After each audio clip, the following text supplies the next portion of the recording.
گلگت بلتستان میں سیاسی منظرنامہ تیزی سے تبدیل ہو رہا ہے اور پارٹیاں تبدیل کرنے کا موسم بھی اب آ چکا ہے اور سیاسی سرگرمیاں ایک طرح سے شروع ہو چکی ہیں، چونکہ الیکشن کے دن قریب آ رہے ہیں اور الیکشن کے دن قریب آتے ہی گرما گرمی بڑھ جاتی ہے۔ آج ہمارے ساتھ پاکستان تحریک انصاف کے رہنما تقی اخونزادہ صاحب موجود ہیں۔ تقی بھائی، بہت شکریہ، آپ نے اسکردو ٹی وی کو وقت دیا۔ ابھی گزشتہ دنوں کی ہم بات کریں تو ایک کنونشن ہوا ورکرز کا، جس میں تمام پارٹیوں کے احباب شامل تھے اور پاکستان پیپلز پارٹی کی صوبائی قیادت بھی شامل تھی، نون لیگ کی صوبائی قیادت بھی شامل تھی، دینی جماعتوں نے بھی حصہ لیا، لیکن آپ کی جماعت کی کمی بڑی محسوس ہوئی۔ اس میں شرکت نہ کرنے کی کوئی خاص وجہ تھی؟ شکریہ سب سے پہلے آپ کا۔ یہ جو آل پارٹیز کانفرنس ہوا ہے اس میں، تو اس میں تحریک انصاف نے اس میں شمولیت اختیار نہیں کی، تو اس کا فیصلہ خالد خورشید صاحب جب پچھلے مرتبہ یہاں پہ آئے تھے تو ان کی موجودگی میں یہ ہوئی۔ میں جو سمجھتا ہوں اس میں، خیر جو ذاتی طور پر مجھے جس چیز کا احساس، وہ تھوڑا سا مس کمیونیکیشن ہوا، مس کمیونیکیشن کی وجہ سے۔ اور جہاں تک خالد خورشید صاحب نے یہ کہا کہ جو پیپلز پارٹی کا جو ابھی جو سٹان ہے گلگت بلتستان کے اندر، اور جو رجیم چینج کے بعد، اور ان کا جو سٹان ہے گورنمنٹ میں ساتھ وہ اپوزیشن بھی کر رہے ہیں، تو اس میں تضاد نظر آ رہے تھے۔ تو خالد خورشید صاحب نے اس حوالے سے کارکنوں کے ساتھ ہم بھی کرنے بھی، نہیں، وہ تو امجد ایڈوکیٹ نے اسی کنونشن میں بات واضح کر دی کہ اس وقت بھی گلگت بلتستان میں تحریک انصاف کی ہی حکومت ہے، سوائے 2-3 اراکین کے پی ٹی آئی سینٹرل کی جانب سے کسی کی ممبرشپ جو ہے وہ معطل نہیں کی گئی۔ آج بھی جو اراکین اسمبلی ہیں وہ پی ٹی آئی کے ہی ہیں، تو امجد صاحب کا یہ کہنا ہے کہ آج بھی حکومت آپ کی ہی ہے۔ نہیں، وہ مثلا امجد صاحب جو حقیقت سے فرار چاہتے ہیں، کسی بات نہیں کہ وہاں پہ ایک باقاعدہ ایک حکومت میں چلی گئی، ہمارے جو ممبران تھے، چاہے وہ فارورڈ بلاک کا ہو یا ہم خیال کا ہو، ٹھیک ہے نا۔ تو خالد خورشید نے کہا کہ بھائی یہ ان سے ہمارا کوئی تعلق نہیں تحریک انصاف سے۔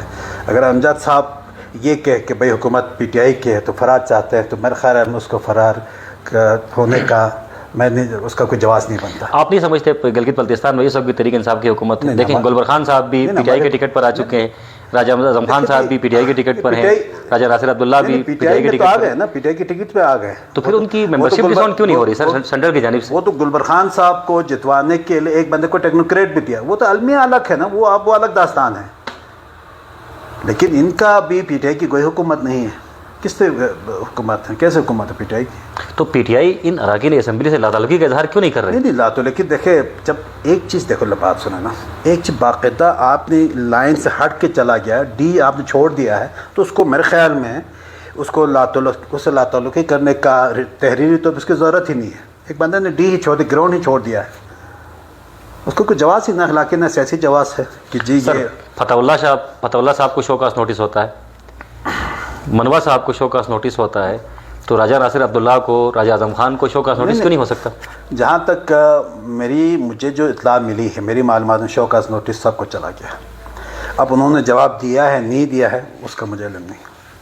ٹھیک، اس وقت پارٹی کی موجودہ صورتحال کیا ہے؟ تنظیم سازی کا عمل بھی سست روی کا شکار ہے، صرف صوبائی صدر ہیں، اس کے علاوہ جو ذیلی تنظیمیں ہیں جو کسی بھی سیاسی جماعت کی یقیناً ریڑھ کی ہڈی ہوا کرتے ہیں، وہ تو ڈیزالو ہیں۔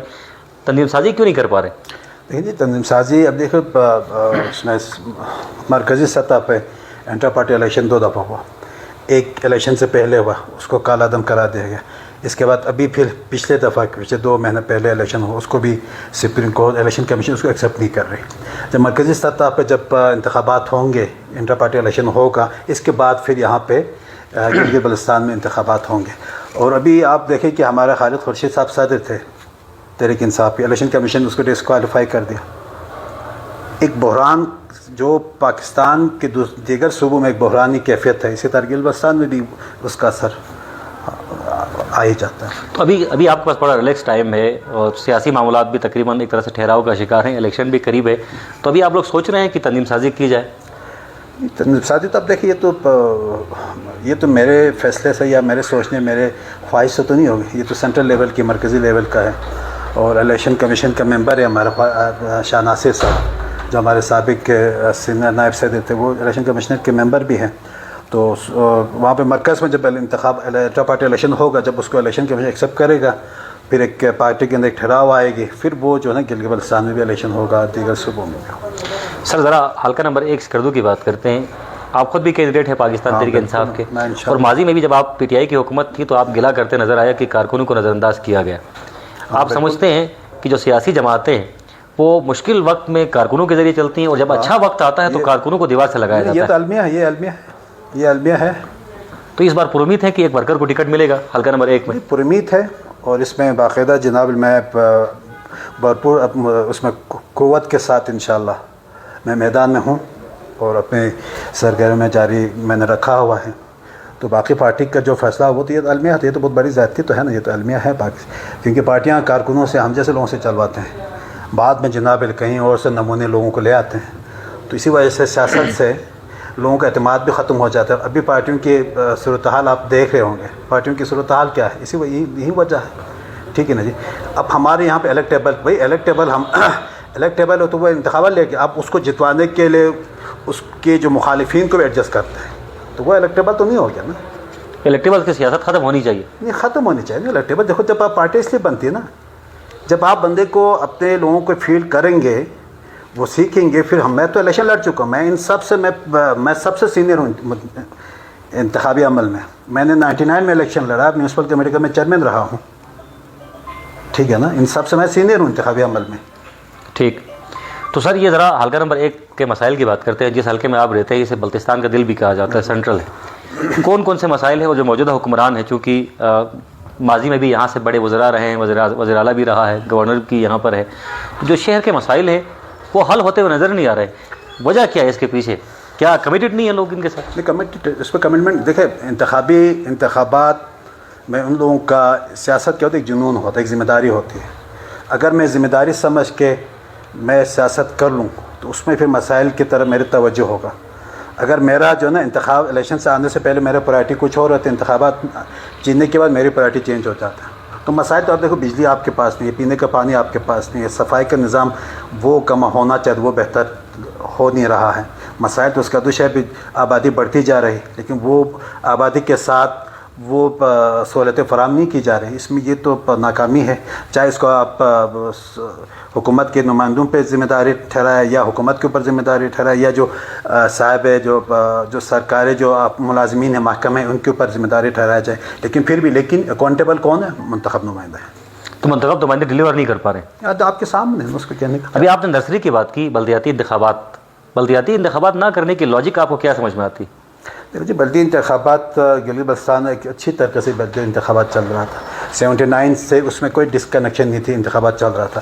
یہ 2009 میں آ کے یہ بدعت پاکستان پیپلز پارٹی نے شروع کیا، کیونکہ پیپلز پارٹی کی انہوں نے نئے ریفارمس لے آئے، تو اس کو جتوانے کے لیے، کیونکہ ان کا ذہن دیکھو نا، وہاں سے قاہرہ صاحب اس وقت گورنر تھے، قاہرہ صاحب کا وہی جو خوف و پھیر ہیں جو پنجاب میں، وہ لے کے یہاں پہ آ گئے۔ انہوں نے کہا جی بلدیاتی انتخابات بھی کرائیں گے تو پھر یہ پارٹی تقسیم ہوگا۔ حالانکہ بلدیاتی انتخابات اور گلگت بلتستان ناردرن کونسل انتخابات ساتھ ساتھ چلے آ رہے ہیں 79 سے، تو یہ بدعت انہوں نے شروع کی، جس کا خمیازہ ہم ابھی تک بھگت رہے ہیں۔ تو آپ کے پاس موقع تھا، آپ کی حکومت کے پاس، کیوں نہیں کرائے سر بلدیاتی انتخابات؟